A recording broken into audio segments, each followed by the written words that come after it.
നമ്മുടെ കേസുമായി ബന്ധപ്പെട്ട് CBI കുറ്റപത്രം സമർപ്പിച്ചിട്ടുണ്ട്. അപ്പോൾ കുറ്റപത്രത്തിൽ നിന്ന് വിവരങ്ങൾ പുറത്തുവരുമ്പോൾ ഒരുപാട് വിചിത്രമായിട്ടുള്ള നീക്കങ്ങളുണ്ട്. പോലീസുകാർ, ഉന്നത ഉദ്യോഗസ്ഥർക്ക് ആരോപണം നേരിട്ടിരുന്നെങ്കിലും അവരൊന്നും പട്ടികയിലില്ല. അപ്പോൾ നിങ്ങൾ കണ്ടിരുന്നോ? നിങ്ങൾക്ക് എന്താ തോന്നുന്ന കുറ്റപത്രം? ഞാൻ കുറച്ച് ഇതൊക്കെ വായിച്ചു. പ്രധാനമായിട്ടുള്ളത് നമ്മളെ കൊലപാതക കുറ്റം 302 വകുപ്പ് ഒഴിവാക്കിയിട്ട് നേരെ താഴെയുള്ള 304 ഇട്ടിരിക്കുന്നത്. അപ്പം മനഃപൂർവ്വമല്ലാത്ത കൊലപാതകം എന്നാണ് വക്കീലുമായി സംസാരിച്ചപ്പോൾ അറിയാൻ കഴിഞ്ഞത്. അപ്പോൾ ഇത്രയും ഈ ഒരു ഇല്ലീഗൽ കസ്റ്റഡിയിൽ വെച്ചിട്ട് ഇത്രയും നേരം ഉപദ്രവിച്ചിട്ട് അതൊരു മനഃപൂർവ്വമല്ലാത്ത കൊലപാതകം ആക്കി തീർത്തപ്പോൾ അതിന് ഒന്ന് ചലഞ്ച് ചെയ്യണം തോന്നി. പിന്നെ മറ്റുള്ളവരെ സഹായിക്കാൻ വേണ്ടിയിട്ടുള്ള ഒരു നീക്കം നടന്നിട്ടുണ്ടോ എന്നുള്ളത് സംശയം ഉണ്ട്. ഇനി എന്താണ് നിങ്ങൾ തീരുമാനിച്ചത്? കോടതിയെ സമീപിക്കുക? അതെ, നമ്മൾ വക്കീൽ അഡ്വക്കേറ്റ് ഷാനായിട്ട് ബന്ധപ്പെട്ടിട്ടുണ്ട്. അപ്പോൾ കോടതി സമീപിക്കാമെന്നാണ് ഇവരെ ഒപ്പീനിയൻ. അപ്പോൾ അതുമായി മുന്നോട്ട് പോകാനാണ് തീരുമാനം. ഈ കുറ്റപത്രത്തിൽ കൃത്യമായിട്ട് ക്രൂരമായ മർദ്ദനം ഉൾപ്പെടെ മരണത്തിലേക്ക് നയിച്ചു എന്ന് പറയുന്നുണ്ട്. പക്ഷേ അതേ CBIയുടെ നിരീക്ഷണം ഇതിൽ നരഹത്യല്ല ഉണ്ടായിട്ടുള്ളത്, മനഃപൂർവ്വമല്ലാത്ത നരഹത്യ, അബദ്ധത്തിൽ സംഭവിച്ചു എന്നുള്ളത്. അപ്പോൾ ആരൊക്കെയോ സംരക്ഷിക്കാനുള്ള നീക്കം തോന്നുന്നുണ്ടോ?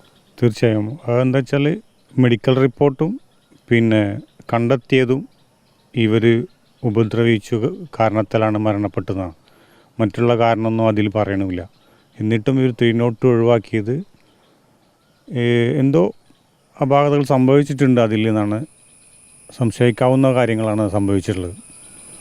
അപ്പോൾ നിങ്ങൾ നേരത്തെ ആദ്യഘട്ടം മുതൽ തന്നെ പറയുന്നുണ്ട് ഇതിൽ ഉന്നത ഉദ്യോഗസ്ഥർക്ക് പങ്കിട്ട്, ഏതൊക്കെ ഉദ്യോഗസ്ഥരാണ് ഉൾപ്പെടെ നിങ്ങൾ പറഞ്ഞത് ഉൾപ്പെടെ രക്ഷപ്പെടുത്താനുള്ള നീക്കമാണെന്ന് തോന്നുന്നുണ്ടോ? ആരൊക്കെയായിരുന്നു ഉദ്യോഗസ്ഥർ?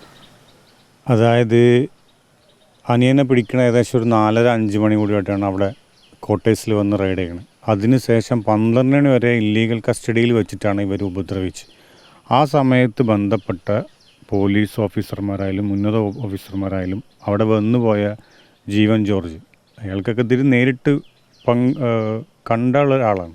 മറ്റുള്ളവർ ഫോണിൽ കൂടെ എന്നൊക്കെ നമുക്ക് സംശയിക്കാമെങ്കിലും CI ജീവൻ ജോർജ് അതായത് പോലീസ് ക്വാർട്ടേഴ്സിൽ വന്ന് ഇവരെ കണ്ടു, അവർക്ക് ആവശ്യമുള്ള നിർദ്ദേശം കൊടുത്തിട്ടാണ് അവരെ പോയിട്ടുള്ളത്. അതുവരെ ഈ കുറ്റപത്രത്തിൽ പറയണമുണ്ട്, പക്ഷേ അവർക്കെതിരെ ഒരു നടപടിയും സ്വീകരിച്ചില്ല. പിന്നെ കൃഷ്ണലാലിന് എതിരെയാണ് ഇപ്പോൾ ഒരു FIR ഇട്ടതിനും വ്യാജരേഖ ചമച്ചതിനും പ്രതിയാക്കിയത്. അപ്പോൾ വ്യാജരേഖ ചമയ്ക്കാൻ വേണ്ടിയുള്ള കാരണങ്ങൾ ഇവിടുന്ന് നിർദ്ദേശങ്ങൾ കൊടുത്ത ആൾക്കാരോ അല്ലെങ്കിൽ ഇല്ലീഗൽ കസ്റ്റഡിയിൽ കണ്ടതോ ചെയ്യിപ്പിച്ചതോ അവർക്ക് വേണ്ട സഹായം ചെയ്തോ ആൾക്കാർ ഒന്നും ഇതിൽ പ്രതിപട്ടികയിൽ വന്നില്ല. അപ്പോൾ തീർച്ചയായിട്ടും ഇത് അവരെ സംരക്ഷിക്കാൻ വേണ്ടിയിട്ടുള്ളതാണെന്നുള്ളത്. പണ്ടേ നമുക്ക് ഗൂഢാലോചന അന്വേഷിക്കണം എന്നാണ് നമ്മൾ CBIനോട് ആദ്യം പറഞ്ഞത്. പക്ഷേ അവർ ഗൂഢാലോചനയിൽ കയറാതെ ഈ 4 പേരിൽ ഒതുങ്ങി മാത്രം അന്വേഷിച്ചു എന്നാണ് കണ്ടത്. CBIയുടെ കൃത്യമുള്ള അന്വേഷണം ഉണ്ടായിരുന്നു. പക്ഷേ ഒരു സമയം കഴിഞ്ഞപ്പോൾ സ്വാഭാവികമായിട്ട് അവരും മറ്റൊരു രീതിയിലേക്ക് മാറിയില്ല. അതെ, നമ്മൾ ബന്ധപ്പെടുമ്പോഴും അതുപോലെ തന്നെയാണ് നമുക്ക് ഫീൽ ചെയ്തത്. തീർച്ചയായും അവർ ആദ്യമൊക്കെ നമ്മളോട് നല്ലപോലെ കോപ്പറേറ്റ് ചെയ്താണ്, സംസാരിക്കാനും എല്ലാത്തിനൊക്കെ തയ്യാറായിരുന്നു. പിന്നെ വിളിച്ചാൽ കിട്ടില്ല, അങ്ങനെയൊക്കെ കുറച്ച് ബുദ്ധിമുട്ടുകൾ സംഭവിച്ചു. പിന്നെ ഈ കുറ്റപത്രം വെച്ചതിന് ശേഷം ഞാൻ സംസാരിക്കാൻ വേണ്ടി ശ്രമിച്ചപ്പോൾ ഫോൺ സ്വിച്ച് ഓഫ് ആണ്, അല്ലെങ്കിൽ വേറെ രീതിയിലൊന്നും നമുക്ക് ബന്ധപ്പെടാൻ സാധിച്ചിട്ടില്ല. അപ്പോൾ എന്തോ ഒരു തടി തപ്പിയ പോലെ ഒരു തോന്നൽ എനിക്ക് ഫീൽ ചെയ്തിട്ടുണ്ട്. അത് എന്താണെന്നുള്ളതിന് വിശദമാക്കേണ്ട കാര്യമാണ്. ഹൈക്കോടതിയെ സമീപിച്ച് നിങ്ങൾ ആവശ്യപ്പെടാൻ പോകുന്നത് എന്താണ്?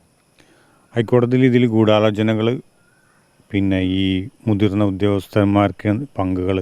കാരണം ഈ ഒരു ഡാൻസ് ഓഫ് ടീം എന്നുള്ള CPO ടീമുകൾ കോൺസ്റ്റബിളാണ്. അവർക്ക് ഇതുപോലെ ഒരാളെ കസ്റ്റഡിയിൽ എടുക്കാനോ ഇന്ന ക്വാർട്ടേഴ്സിൽ കൊണ്ടുപോയി ഉപദ്രവിക്കാനുള്ള അധികാരമില്ല.